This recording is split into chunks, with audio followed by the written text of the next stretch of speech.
তোমরা কেমন আছো? আমি তো ভালো আছি। আজকে একটা নতুন ভিডিও নিয়ে চলে এসেছি। এখানে কি পাবদা মাছের তরকারি করব।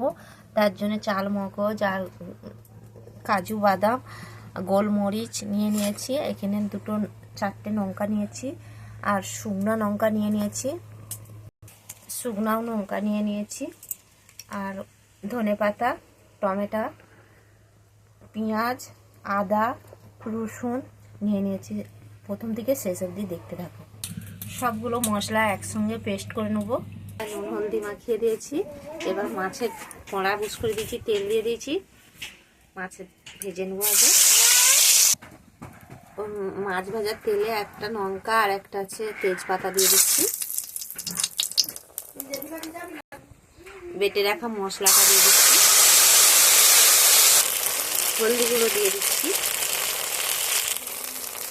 স্বাদ মতন লবণ দিয়ে দিচ্ছি। মশলা থেকে তেল ছেড়ে গেছে, এবার জল দিয়ে দেবো। মশলার জলটা দিয়ে দিচ্ছি। এবার ফুটে গেছে, মাছ ভাজাগুলো দিয়ে দেবো।